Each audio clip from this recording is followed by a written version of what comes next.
What is up, folks? Friday night, 7:30. You know what that means. It's the Panhandle Fishing Report. That's right. Welcome to the back. I'm glad y'all are here. It's going to be a good night on Christmas Eve. Merry Christmas to everybody. Yes, sir. Let's see. We should be on now, so let's get this streamed over. Yep, we are live. I got it here. I'm going to get my my shareage going here. Oh, if I can even do it. It's going all the way from there. Jacob, what's up, buddy? Tony, how you doing? Oh, Jacob again. Let's go, Mr. Tony. Tony, good evening. Merry Christmas to you. Jack, hello, good sir. Good evening from the other side of the house. Yeah, I know, right? Well, you got that going. You got it shared? I'm trying here. I'm trying. For some reason, mine's being kind of stupid tonight. Yeah. Normally, I'm like the technically fast one. Oh, Jacob's already got us covered. All right, Jacob, you got us on Panhandle Surf Fishing. Awesome, buddy. Thank you. Let's see here if I need. All right. I'll just go back to the stream then. All right. Well, fine. Here we go. You just do that. Appreciate everybody joining in tonight. It is Christmas Eve. So everybody, we'll talk over some Christmas Eve traditions maybe you guys have. If you guys want to throw us some of the comments. Ooh. I've already started mine. So it's a little sip keeps me warm and enables me to stay up a little bit later to take care of Thunder will be getting cold. Thunder. Poor guy. Yeah. All right. Good stuff. Covered. All right, cool. I can finally put this down now. Awesome. All right. Well, if you guys remember from last week, we won't be a little proper 12 tonight with some ginger ale. Giving the old Irish whiskey a try. You went to the proper? Really? You went to the UFC, huh? That's right. Figure. Was it Conor McGregor? Yep, McGregor. I figure if it's good enough for him, it's good enough for me. Hey, he's a smart money man. I'll give him that all day. Yeah. So are you doing? Was that with ginger? Is that what I heard? Yeah. Ah, so it's like Jameson and ginger, just as good. Exactly. Yeah. The happy Irish. I love that. Ginger's the preferred mixer around here if it's not straight. So yeah, I get that. So yeah, if you guys remember from last week, we're not going to have any captains on tonight. It's just going to be Brian and I talking fishing and what we've been getting into this week and what we hope to get into next week. Hopefully Santa Claus, what's Tony say? We're open presents from family on Christmas Eve, and I'm jelly of a gift my father-in-law got and the headlamp. Oh, that's right. So, that thing was bright. Tony, what was the name for that? I mean, if you want, drop. Well, you'd have to leave the live cast to drop the link, but I remember you mentioned it. What's the name of that one? It was a pretty good picture you sent us. That was pretty bright. The other question I have, is it rechargeable? I didn't click the link to see when he sent it out. Does it take batteries or is it rechargeable? Yeah. Because the two I got, I love them. Chris. Demo finally wearing a hat. Dude, I could not find a friggin' Santa hat anywhere today, and I tried. I actually tried. Oh man, it was one of them days. But whatever. Yeah, we went recharges. Nice. Okay. Yeah, we drove around all over the place and couldn't find one yesterday, and I didn't even bother going out today. I'm stuck around the house. I had to. It's the guy and dad tradition. It's the 24th. You got to go buy something. Finished up my Christmas shopping. There you go. Light bar sport on Amazon. All right. Nice. So the only question I really have, because mine finally gave out. The one that you have, we all have. Oh, really? Justin, yes, but I think mine was a faulty one anyway. Because right after I got it, I'd broken it once and I'd already repaired it. So. Gotcha. I don't know if it's the batteries or what. And I like, that light beam is a great concentrated beam when you're doing the reel in. And Tony's got that wide one, which I really like that idea because it's going to give you that whole field of view. So when we're looking right, looking left at the lines, at least we're going to be able to see. You'll probably be able to see better for all the lines on the remaining rods. So I really like how that one looked out. And really for filming at night too. because I know, you know, on my shark videos and things like that, having all the multiple lights and then the headlamp going, but when you got something that puts out a broader beam like that, it may be a little bit better. Yep. Merry Christmas, Mr. Burford. Thank you for joining us. Hey, Mark. Merry Christmas, buddy. Mark Burford with Over the Bar Rods. Yep. Florida surf anglers. Florida surf anglers. That's right. Getting out there. So, did you get out and do any fishing this week? I did, and I got to post a little bit there for those of you who saw it. I got my Ninja Tackle rods in for get the shirt. Get the there you go. this week. I got my Ninja Tackle rods in the mail. I had to go to the post office to get them because I know my postman real well. He's a good dude, but I know he's never going to put a 7-foot tube in his truck. So I went and grabbed it and got a 12-foot and a 9-foot. Trying to move a little short on something else there, and it handled great. Awesome. So, but managed to catch me a two solid catfish.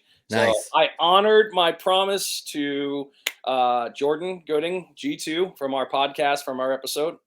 I told you I would do it, and then Jacob and you, Mike, never let me, wouldn't let me forget it. So I cooked them up and I did it live. So if you all haven't seen that video, go back and check it out. It's on my Smitty and Demo surf fishing Panhandle on that page. And I got to say, catfish it's not bad. I would do it again.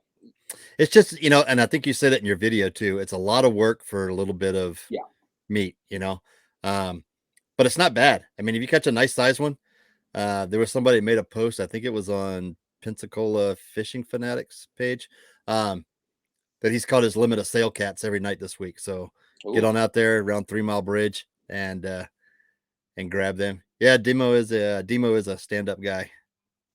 Honored his promise there. Do what I say. Eating a catfish. Yeah. Much as it may hurt my pride or something bad like that. Ooh, Arrington fell asleep on the beach today while fishing. So many titles, thumbnails went through my head. And this is the fun part. I mean, I can only imagine, fishing with friends is one thing, but fishing with friends that are YouTubers together, oh man, that's you're always asking for it. That's dangerous right there. You got to be on your guard. It's almost like falling asleep in the military. You definitely, it's bad because we love each other so much, and we will, we'll definitely take care of you. There's definitely going to be some art on your face. I promise you that. Yeah. So that was pretty much all I got for fishing. I did lose something big. I'm about 99% sure it was a black drum, the way it handled, but unfortunately it'd been so long since I had been fishing and gone after something. I pulled the noob move. I tightened the drag. I did it way too early in the run. I let it go. It was doing great on the drag run, and finally just gave it a half a turn and good pull off. So hook was still attached, so I think I ripped its lip. But that was pretty much it for me. Black drum have been they've been on fire this week. They have. We got a nice one. I know Justin got a nice one. I had something happen to me this week that has never happened to me before. I actually caught a black drum. I caught it on my shark rig that I had dropped, and I caught it on a huge chunk of mullet. Like, it was almost a full mullet. I just cut like the last third off. Yeah. And that's what he hit on. Like, I've never caught a big black drum on a big chunk of mullet like that. I would have pegged a red for that. I mean, after talking with oh my gosh, South Carolina Rob Foster. Rob had mentioned it on that one. But Rob had mentioned something else with. He used mullet, but more mullet steaks, like cutting it into inch and a half wide steak and putting it on that way. But I've never caught it on just a huge chunk of mullet like that. I mean, I'm talking, the thing was that big. Damn. 7-8 inches.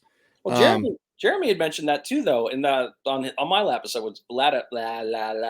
episode with him.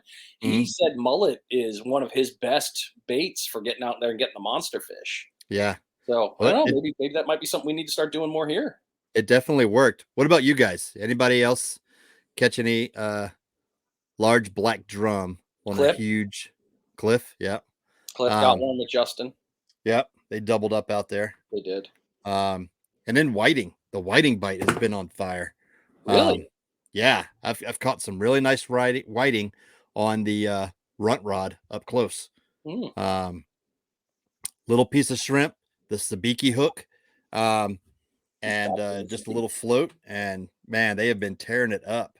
That's I had some friends in town, and they were out fishing on the beach for a while, and had been out there, in the morning and stuff, and they had fish bites, fish gum, all artificials that they were using, and then we showed up with that, just especially on the runt rod. Man, it is so, like, I don't care what you catch on that thing, it feels like a monster. Yeah, and it looks It's great from down amazing. the beach too. Like Oh yeah, when when we it's fished all with bent Tony. over. Yep, because Tony had that recent one not too long ago that he hand lined in, but that was also another day he was catching a lot of whiting on there too. And every time it went, man, it was like Yeah. I wanted to run to him thinking it Oh, was going to there we go. be monster red or something, just because that bend. Yeah. But Yeah. I got It's something for that. amazing. Speaking of bend, I definitely have something I want to share tonight with that. I don't know. I Okay. don't. We obviously have no show notes tonight, No, but let's see here. Yep, that'll do. We get we to my got share screen here. yeah, you send it whenever you want it to pop up. We'll put it up there. There we go. We did good on whiting, and then we did great on sharks this week. We had 3.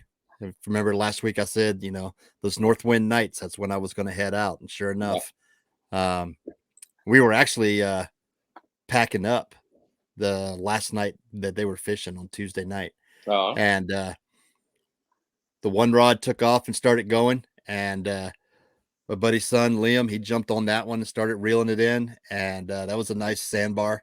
And then no sooner we got that one in, disconnected or almost disconnected, and the other rod started going off. And so my buddy runs down there to catch that one, and it was just what an amazing day. It was awesome, all before sundown too, so that was great.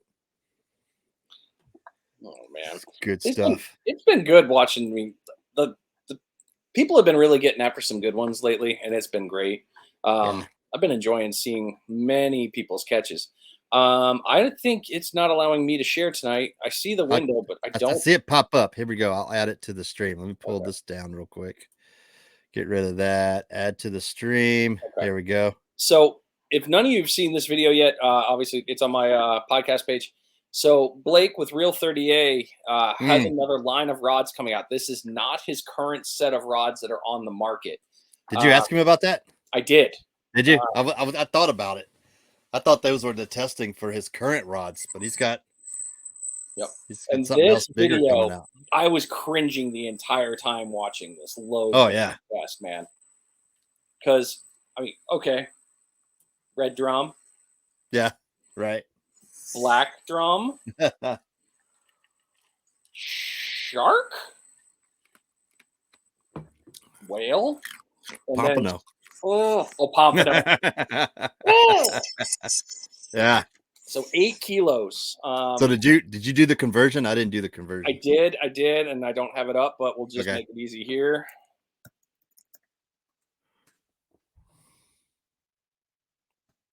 $17 pounds of force. Okay. All right. So 17 pounds of force is a pretty good amount of. I mean, that's a pretty good one. So I'd like to see what else what else is in mind here, but seeing how they tested, that was kind of cool to be like, because I've always wondered that. Yeah. I've always wondered, what is my break strength? Because, I mean, really, am I going to pull it? But on the same note, when we catch black drum, you bring it up to the beach a little bit, you still got that weightlessness until you get it in the sand. And you're not really, you're going down to get the fish. All of us do. Yeah. I haven't seen anybody that's tried to drag a black drum up just because, no, not a good idea. No. But the idea that at 17 pounds in the water, that is a big damn fish pulling 17 pounds. Yeah. And it really made me think about the, that differential when a fish is swimming. Rob. Merry Christmas, buddy. Merry Christmas, Rob. Rogue Reels. Thanks for joining in, buddy. Good to see you. So the amount of force, weightlessness and all that, how much is really 17 pounds of power ripping at your line?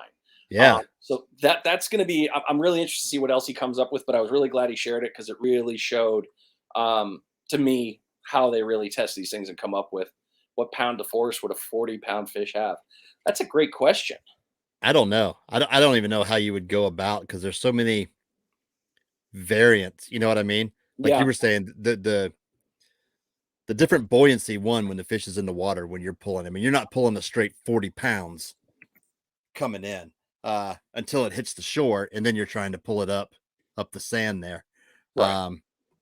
Which none of us do. We wait, we catch a I'll say none of us.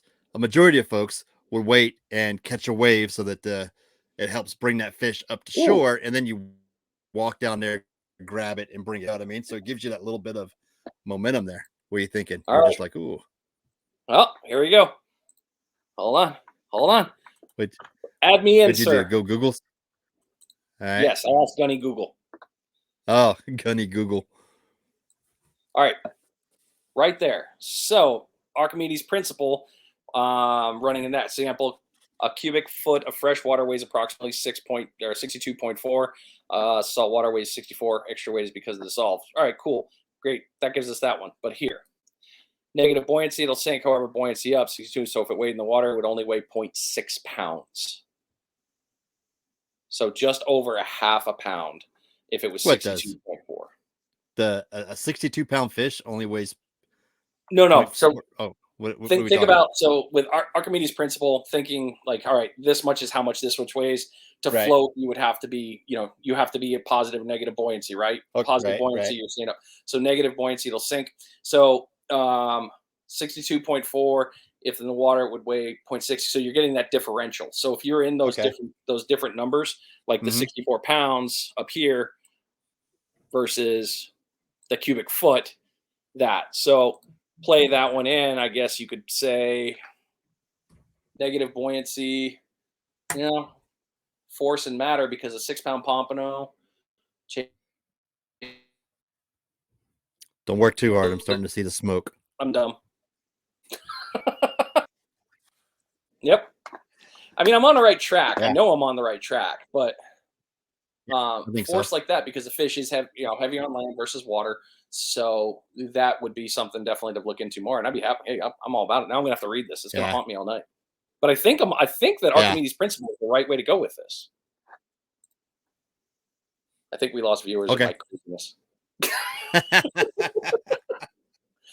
Mr. Varner, how you doing, buddy? Rob's one of the fellow full-time travelers that I traveled with for a while there. We're on the road.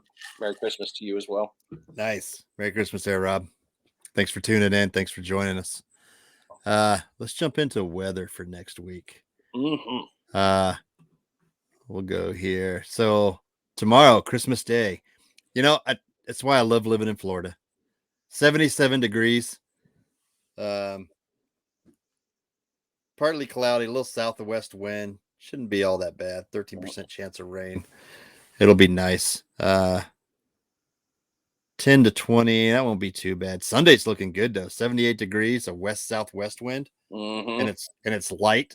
Man, that'll be a good morning to get out and try out your new Christmas presents. For those of you that got fishing gear, that'll be the or bought yourself fishing gear. I mean, that works too. It counts. Yeah, it counts. But Sunday will be a great day. Then we got Monday and Tuesday rolling in. Monday's not bad either. Another light wind day. Tuesday's where it's going to start getting stupid. Yeah, I know. I got a charter Tuesday too, so that's. But I think Monday's going to help us out, or that storm for Tuesday is going to help us out and give us some good wave action for Monday. Yeah, I can see that. The storm coming in, that'll kick some stuff. I should pull up Magic Seaweed, see what the prediction is. Yeah, and then it just gets stupid on Wednesday, high winds, and then that passes. Thursday's going to be nice, a light southwest wind, dirty water, and then Friday another light southwest wind. So Friday, our fish. So Friday. So after the storm, I'd say Fridays we're going to probably have stained. That'd be my guess right off the bat. And then Saturday we'll probably be back to nice and clear. Yeah. So that would be my prediction as well. A lot of catfish, a lot of redfish.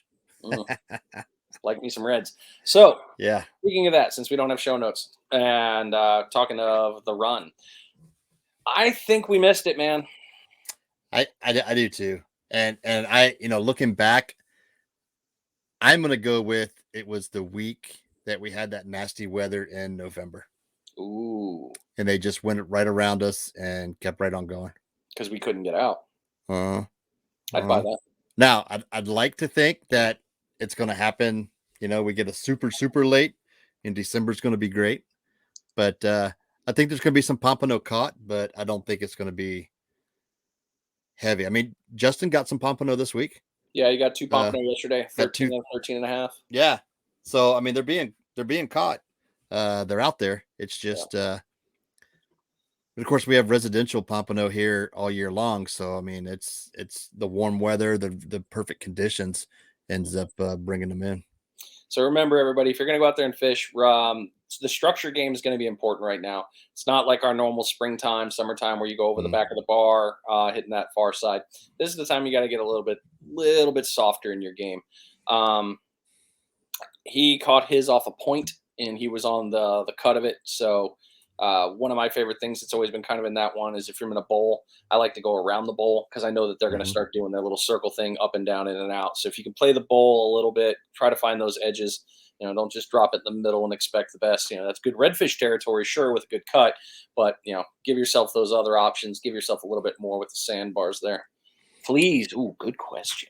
We raked this week, and like we get like maybe a handful, and they were big ones too. I mean, they were some big ones, but we didn't. I mean, they're not as plentiful as they should be. Went deep. Of course, it is. Yeah, of course, it is getting colder. Going into that winter, we won't probably see them in big numbers again until about March. Mark, you sent me a text. I'll have to read it after. Unfortunately, it's on that phone. I know Mark just sent me a share for a YouTube. I'll have to take a look at it. Okay. I bet it's money. It's probably related to exactly the same thing we're talking about. Yeah. He shared out, Mark. If you guys don't follow it on what is their group down there? It's not Pompano Pros, but it's one of the other ones. Pomp Pros is one. I can't even remember. Florida Surf Anglers. But it was a great article that Mark Burford shared out on. I think it was the wintertime fishing one. Changing sometime. It's a lengthy read, but well worth it. It was a good one. Florida. Yeah. Florida Surf Anglers. Yeah. Maybe that's what it was. North Slayers. What's Blaine talking about? We're gonna jump in. I'm gonna start sharing some other things here. All right, so this is a question that was posed on Pensacola Fishing Fanatics, which I think is a great question. Mr. Sills here, Kobe Sills asked, just past the shark course, anyone have tips for someone who's never targeted shark before? That is a excellent question, and I'm glad they asked out here instead of just going and trying. But as many folks said in that forum or in that thread, go get yourself a guide and hire one of the guys here to take you out to learn shark fishing. Shark fishing is not like taking your rods and just going to the beach to try to catch whiting or pompano. Yeah. There is a lot of things that can, I mean, it's fun. Don't get me wrong. That tug of a shark pulling you out there, mano a mano, is like none other. But there's some things you need to know before you go out there. You got to make sure you have the right gear to be able to dehook it. You got to be able to make sure that you're not kayaking baits out on, a 10-foot, 8,000 rod. You're targeting the right size fish for the gear that you have. It's just, there's a lot of things that can go wrong if you're not prepared. And so the first thing I'd say is make sure you go out with one of the guides. Get with Gulf Coast Nation, get with Navarre Beach Shark Fishing. Any of those guys would be happy to take you out. And we're catching sharks right now. All the ones I'm catching are within between here on the Gulf Coast, or in between the first and second sandbars where I drop all my baits. I have a RC boat that goes out there, RC Fishing Surfer. And I take that out there and I drop my baits there, and that's all. I mean, that's plenty of plenty of shark that I want to deal with. And you're right. Mr. Burford just mentioned here, reviving the shark is the hardest part. Yeah. If you're not going to get out there with it, it's not just dehook it and shove it out there. You got to make sure, just like a redfish, when you're reviving a redfish or any of those other ones, you got to make sure that thing's ready to go because, prime example, one of the sandbars that we caught this weekend started heading out and it was, it stayed like right in the trough next to the shore.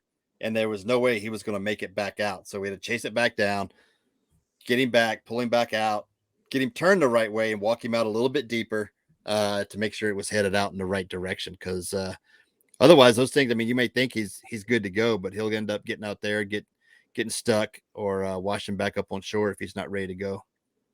And the other side of that too is if you go out alone, if you're not prepared for this, are you really going to be able to get that shark off the hook on your own while maintaining your rod? There is a lot of things that go into working that piece. Not to mention, if you're bringing that shark up and you get a protected species, you have to get in the water. You have to keep the gill submerged. And the biggest thing I'll say to people, and this has been a big debate last year on panhandle surf fishing, was about shark fishing. And, hey, it's a good, what do you do about protected species? How can you identify? And it's, go the smartest route. Anticipate that anything that you're bringing in on the shark side is going to be a protected species until you can identify it. But the biggest one being with that, the shark fishing course, all that is a minor itty bitty piece of information into that side of that game. Unless you go out with somebody, hey, I'll say it, you don't know what you're doing. I'm sorry, not sorry. I've been out with you. I've gone out with Gulf Coast Nation. And I will be the first to tell you, if I hook a shark on any of my gear, I'm praying that, I get it in as close as possible so that I don't hurt it and I can get them off safely. But I'm not going out there targeting them. Even though I've had the shark class. It was good for a little bit of info, but I don't know what the hell I'm doing out there with sharks. So please, if you're going to become a shark, all power to you. Let somebody take you out and teach you. Just get some knowledge. Don't be that guy. Yeah, absolutely. Please. Well said. It, I guess, like I was saying to it, and you brought up a good point. Don't go out by yourself. There are folks that do it. And there's some things, if you are brand new at it, you want to go out with a group of folks. Because it takes a team to wrangle one in, to get the rods, make sure everything's done safely. And not only for the angler, but for the shark as well. Because that's the last thing that you want to do is go out there and unintentionally end up, killing a shark. It happens. But because you didn't know what you were doing out there. So we'll get off our soapbox on that one. I mean, I can go for hours on this one just because it shouldn't be such a sensitive topic, but I mean, I guess I'm just gonna jump. I'm gonna beat the dead horse. I'm gonna go the E9 route for you. Piggyback on that one. Yeah. Oh god, I hate that. You know what? Just because I don't even want to go on that. I'm actually gonna do an episode on that here soon, just because of how I feel in reality. Yeah. I love FWC. I know a lot of people will say, "Oh, they suck." Oh, this cool. I'm glad you have your opinion that you don't like them. I do. But on that same one, there's a reason that they put these things out there for us. There's a reason that we have size limits. There's a reason for all of this stuff, and they can only teach you so much online. Yeah. And it just is what it is. You're not going to get all that stuff from a book. You're going to have to get it out there, and you're going to have to learn with people. So. And the thing with shark species too is they all look the same. They do. They do. It is so. I mean, there are minute differences, and those that shark fish will jump on and be like, "Oh no, you can tell the difference." You can. Because you're an experienced shark angler and you've caught multiple species, and but the average guy just jumping in or gal jumping into it and goes out there and catches one.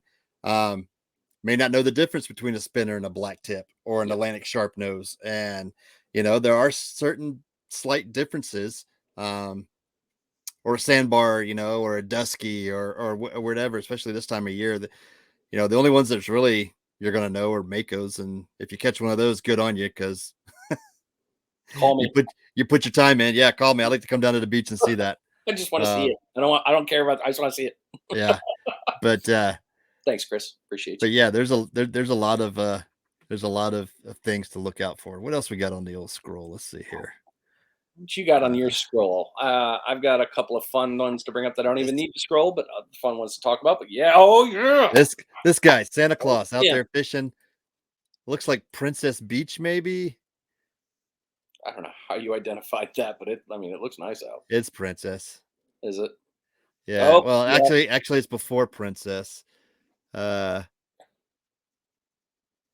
that might be Princess. Using some sand flea, got eaten out there. That's pretty good. And then heading on over to the beach. So I don't know if that's Tim or Tim just took the photos, but good on you bringing some Christmas cheer there to the folks out on the beach. That's awesome. This was a good topic. I enjoyed reading the comments and everything. And everybody had the same thing to say. Okay, so I'll admit I've been guilty of buying the killer bee shrimp and sand fleas sometimes because I've gone to the beach and there's a Tom Thumb convenience store right there on the corner there in Navarre. And I get halfway across the bridge and like, oh shit, I left my bait at home. I'm not turning back around to drive, even though it's only like 10 minutes away. But so I'll swing in there, grab whatever they have. If you want to catch catfish, this is the bait to use right here. This stuff stinks. It's horrible. It's just, it'll do in a pinch if you just want to go fishing. But go to the local, like this person here says, Mr. Breeden here. If you can't get to the Stackle store, get fresh shrimp from Public Seafood section or any other store for that matter. You don't want it old or processed. The Publix is where I get all my fish and shrimp from. I mean, I go there, get either a half pound or quarter pound of the Florida fresh, never frozen stuff, and you're good to go. That's all I use. Have you been to the Navarre Seafood Market and used any of theirs? I've been meaning to stop in there. So I did this week. That's where I got my mullet from. Oh, okay. I was hoping to get in there. I got there right when they opened, and I was hoping to maybe get some heads or whatever carcasses they may have had from cleaning. But the owner, I want to say his name's Dave, cleaned the night before instead of cleaning that morning because he was taking his grandson to see Santa Claus out there at Bass Pro Shop. So I missed that. But yeah, I have. I guess long story. Yeah, I did this week, and it worked great. Took us forever to get there, Mike. Jeez. Yeah, I know. Long story. Don't ask me a question. You don't want a long story for the answer. You know what? I want to hear the story. Yeah, I got to go in there, man. I mean, I've heard good things, and then I've heard other things, but I want to go in. Oh. So this is a shameless plug. This is one of our one of the sandbars we caught. It was a nice size. It was a fun fight. It was a sandbar, right? Yeah. That was a good one. Got him out there, got him safely released. This is the trough. So the first one kind of took off. This is the second one that we caught. The first one just kind of took off this way and meandered. We ended up catching him again, grabbed him and got him out a little deeper and got him out in the water. That one took right off and he darted like he was after something when he took off. But yeah, that was a good catch. How you liking those waders? How they holding up? I love them. Those are the Magellans. Actually, those aren't the high seas. Jack, my son, has the high seas that we got when Gulf Coast Nation was running their special with them. And he loves them. I mean, they're great. No leaks. No, I mean they're a great quality wader. And you can't beat the price. Rob, what was the length on that sandbar? Rob just asked. Is that 6? 5.5 to 6. Yeah, it was a little over 5.5, pushing 6. It was a great fight. Rob, I got some video coming that I'll put out soon and probably be a short on the one we caught with one of your rigs. Jack and I went out one night and caught a nice black nose out there on that. So I'll put that one out soon. Pin Battle 3 6000 pair with a Tsunami 13-foot rod. That's a great combo, I think. And the reason I highlighted this one is because of what Eric said down here. Big shout out to Golf Breeze Bait and Tackle for hooking me up. Got a great deal on excellent customer service. Golf Breeze Bait and Tackle rocks. Man, all of our local tackle shops, whether it's Golf Breeze Bait and Tackle, whether it's Half Hitch here in Navarre, they are always helpful when you go in there. I think, was it your last podcast you brought that up, and in your story about getting out there, but Gulf Breeze Bait and Tackle, like every time I go in there, I'm like, hey, this is what I want to do. And I'll go in there and BS with them and talk about stuff. And they're always like, okay, this is the rod you need. Put it on here with this reel. This will be a nice combo. If you're going for anything larger or smaller, and they really talk to you and explain to you what it is and why it is they're pairing that up. So it's great. I love that our local tackle shops are that way. Yeah, because that's what I was saying in the podcast too. Was, I mean, out of all the tackle shops, Gulf Breeze Bait Tackle, Half Hitch, Emerald Coast, even Outcast up in Pensacola, I just went to them. Yeah. Each time I've gone in there for something or any of those ones, I've never been taken to a point where they're like, "Oh, well, you need this." They've never tried to take me over the coals, and that to me says a ton. I don't think the mentality of what it used to be, when we were younger, the salesman approach of just, I got to make a ton of money on commission. I don't know if it's because the rules changed or whatever it may be, but Right. If I walk into a tackle shop and I start talking to them and I tell them what I need, 9 times out of 10, they're going to hook you up with exactly what they can because they want you to be successful. Oh yeah, absolutely. Look at that spot. Look at that spot. Yeah. This is a good nighttime redfish.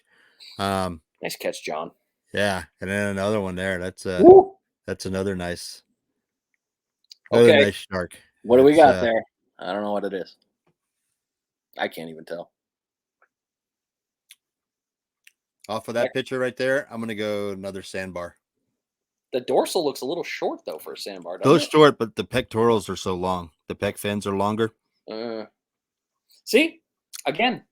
Now, somebody else will probably jump on and say, nope, that's not what it is. It's a black tip. Yeah. Okay. Yeah, because that's what I'm looking. Another one is the Z line right here on the shark that helps identify. If I could see if it was a broader head or a pointer head, that might help. But with I'm going to say another sandbar. And if someone thinks differently, please post up. Let me know.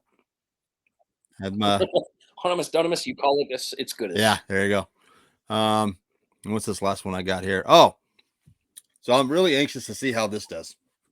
Our buddy Brad Wick out there in Pensacola ordered a Battle 7000 long cast, but you can only get it in the EU. So it came from Europe. A long cast 7000. I mean, it just looks sexy. We've talked about this before, not during the show, but where we talked about getting our hands on some long casts, but we knew we had to get them from overseas. Yep. Got the nice power knob. I mean, it's. I'm anxious to see how it holds up with the salt water. Over here, because I think what we got over here is way worse than what they got overseas there. Yeah, that Britain. Yeah. Yeah, take that, Britain. But that's going to be, I'll follow up with Brad, but I think that's going to be, there's got to be a reason why they don't market them here. And maybe, some of the other guys like over on the East Coast, Chip or Mark or one of them guys. Mark, what are your thoughts on that? Because I know Mark's involved in that one for sure. I know he's in that market with his tackle shop. So Mark, if you're still on, by all means, throw us any comment you can about the differences there. All right, I'm not going to share screen here, but I will bring up a couple things. Oh no, I got to share screen. I have to because this post today got me just kind of like, you got to be kidding me. I was super butthurt. All right, let me in. All right. Oh yeah. This post right here, Joe Sharp, he posted this up in the surf cart group. Found this on the side of the road. Yeah.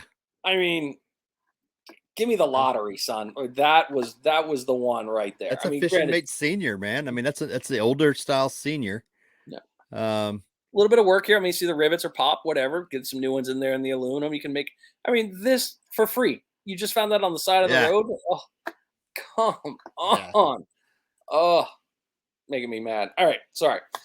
this is what I wanted to bring up. So, Florida Catch a Memory. If you guys haven't done this yet, this is such a cool program. Not only for kids, but also for us. I've submitted a couple fish to it just to see what it would happen. It's very easy to submit about, log in, and all that stuff, and submit your catches. They do raffles. It costs you nothing. All you got to do is get your stuff in there. Great for kids. Lots of information about other records. And then there was another one I pulled up here. So yeah, if you want to get really in there, really into the weeds. But Grand Slams, talking about if you want to submit, if you have one, go ahead and submit for it. These are all just pieces in here. It's really cool for that. Recognitions. Nice. I think this is kind of an underutilized program, in my opinion. Oh, that's that class. And then Mark, I was going to message you. Oh yeah, there it is. There he is. Yeah. That's one of the two, right? Dinner. That was the one. That was the first one, and of course, it was the first catch on my on the dagger, the ninja dagger. They in Virginia, growing up, they have, and they still do. They have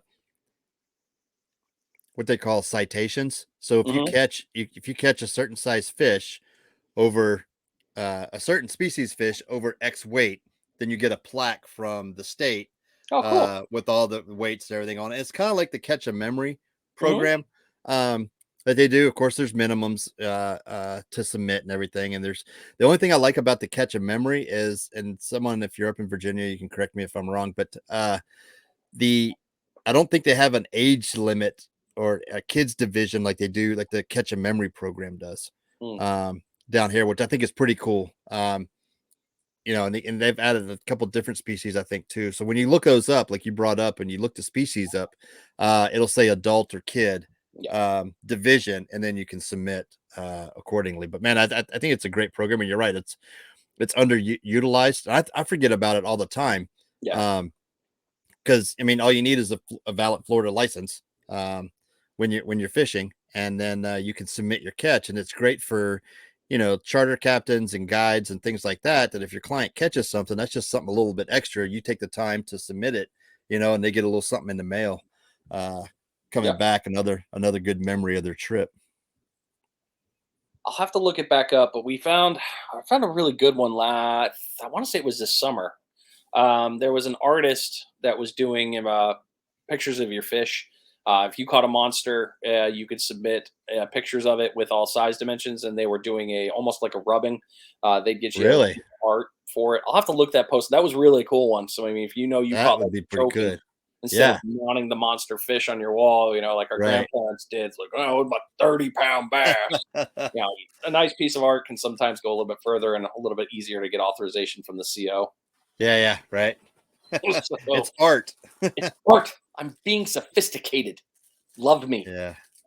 It. I don't know.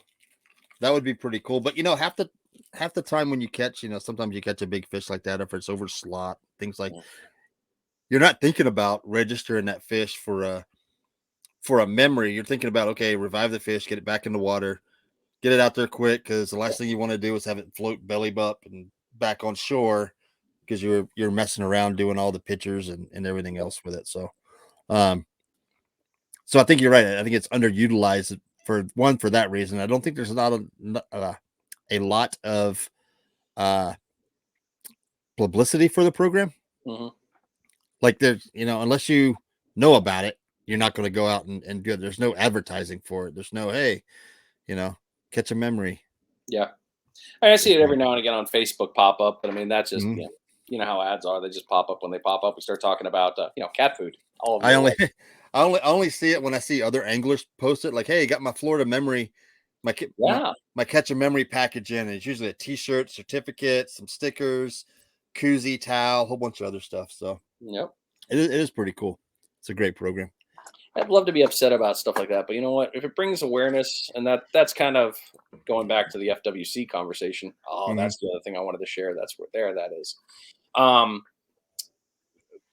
Back to what I was talking about earlier, and you know what? I'm going to go ahead and say it and just ostracize myself. I don't care. with FWC coming down with all the limits and things like that, yeah, I get it. As the individual anglers, we're getting punished for the offshore drag nets, and yeah, it sucks. There's nothing you can really say about it other than it sucks. But on the same one, hey, you know what? If we're going to be able to get the species to come back, like this year with flounder, I would love to have been mad, but why? I'd rather be able to catch a flounder in the next couple of years than not to be able to. If it gets closed for a little bit so it can revive, okay, it is what it is. Yeah. So I'm good with that. I mean, if that makes me a bad person that I agree on that, okay, I accept your criticism, but at the same note, it doesn't matter to me. I think it's smarter. I want to protect it. I want to get this chance again. I want to catch him. Grouper or not grouper? Red snapper. Red snapper. This is the first year we got a double, right? We got a double allowance, I think it was, or 2 seasons or something like that, or they opened it earlier. The numbers were good. Yeah, essentially is why I guess I'm good. Yeah, all the testing and from the commercial harvest and then the recreational reported, and a lot of that comes from guides and captains. So if you're a federal licensed captain, you have to go out and record all your catches. Yeah. That goes to a database as well. That goes, yeah, thanks, Chris. Longer season, but for those that are a federally permitted boat, they have to log all their catches. And so all those numbers coming in and stuff like that, that's where they're getting, the data, plus, the recreational fishermen too. Yeah. A lot of that stuff coming in. I'm looking forward to snapper season this year. Yeah. I mean, I know it's a couple months away, but I'm looking forward to being able to do snapper charters. You have a super reason why, though. I'm looking forward to seeing you do it. But yeah. Those pieces, I mean, the conservation piece, yeah, call me a tree hugger. I think it's important. Yeah. I really do. I'm not upset about it. It's just, I'd rather have these things there. And as the angler that I am, that's just my happiness. It is what it is. By all means, get all the catfish, though. Go ahead. Get rid of it. Well, 100 pounds of whiting, 100 pounds of catfish. If you're pulling that much in, you're you're doing something. And hold on before I get really dragged across the coals here. When I mean commercial, I do mean the boats offshore. I don't mean you commercial anglers that are surf fishing, getting that. You're working your ass off to get that fish, and I totally get that. You're not out there depleting the friggin' ocean of a ton of fish. Yeah. No, get that. Let that one go. I'm talking about that boat stuff. This is the last one I wanted to share. I apologize for requesting one more share here. We're good, man. Tab. I mean, I think we're done pretty good. We're up at 48 minutes, and it's just you and I BSing. Yeah. Well, hopefully you all took the bait by now. And we've kept a good audience doing it too. So this is awesome. All right, let me in. Rob, the boat's gonna make you the goat. Yeah, we'll see. Let's see here. Screwing around on FWC's page. Hey, how you doing? Yeah. Mrs. Demo's coming in. Poor girl. She's like, oh, I forgot you were still on. So December 21st, only a couple days ago, but nice smoked fish recipe here. Or smoked fish dip. I didn't realize FWC was dropping some fun stuff like this, but yeah, they've been dropping some little one in there. But hey, if you've ever wondered how to do one, by all means, here's a decent little recipe. And if you don't have a smoker, I love this little part right here. Easy ways to get around not having a smoker. What did it say? I can't read it. Don't have a smoker, it's okay. Quick internet search will produce numerous ways to stimulate the tantalizing taste and texture below is a basic recipe. So one of the things that I have found works is you can use the liquid smoke. Not bad. Be very careful. A little goes a very long way. Right. If you have a grill, you can get that tube. You can put the wood chips in it, which will smoke throughout your smoker. Really easy, cheater way to be able to do that. Nice way to do convection as well. So nice. And if you are really cool and you can do that, if you got one of those smokers for your whiskey, which I don't, but if you throw some oak chips in under the glass, there you go. There's another smoker for you. I need to get one of those. That sounds pretty awesome. Yeah, I was looking to see what I did. I did a black drum recipe this month on my blog there. Did you? Because a lot of us, and it just talks about grilling it. I'm looking through. There's nothing fancy. Grill it or blacken it. But it's all about how to cook, how to clean. Black drum And if you're really interested in it, you can just go to my website, smittysurffishing.com, click on the blog, and the recipe is there. We usually try to include one every month. A lot of them I steal from Brian. I think I got your. I think I've sold your the ceviche one, your pompano ceviche. Oh, did you get that? I've used that one, and I've used the was it Thai bluefish? Oh, the bluefish was so good. Yeah, that was such a tasty meal. That was for sure. Yeah, those are the. Molly wanted to come in. How do you? Oh, Molly! What's up, Molly? She's gotten so big.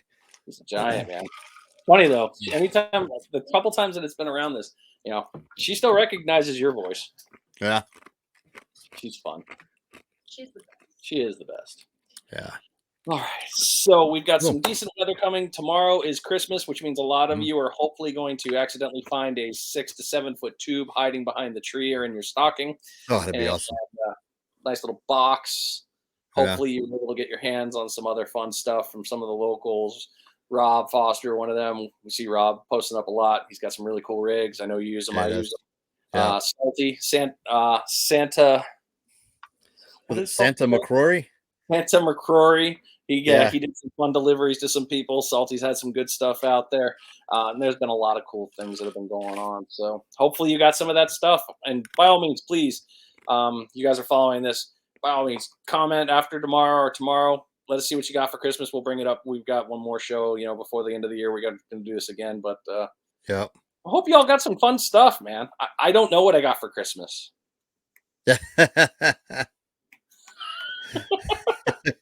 Me either. It'll all be a surprise in the morning, which is great. Well, Brian and I will be back next week, New Year's Eve.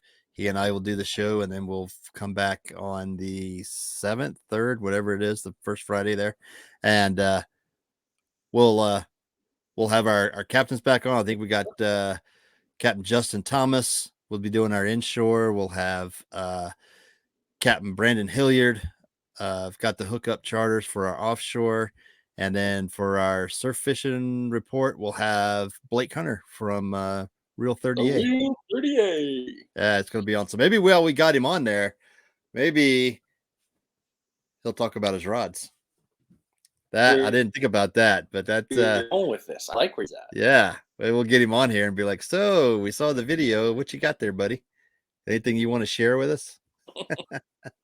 If you all haven't got a chance to see his current rods at Half Hitch, I believe Destin and Navarre, I don't know, and I think Panama City has them as well. Great rods, real interesting response. The couple times, the ones I played with in the shop there, couple of difference. Definitely going to hit some people in their very comfortable zone to get their hands on them. Yeah, they're not bad. They're reasonably priced, so yeah, they're gonna be some good rods out there. I mean, they are good rods out there on the beach. So I think that's gonna do it for us. We're pushing an hour now, so appreciate everybody tuning in. Share this out, put it on all those pages, so we can build that followership, that fan base coming up. Merry Christmas to everybody who tuned in. I hope Santa's good to you, and we'll catch y'all next week. Merry Christmas, everybody. See ya.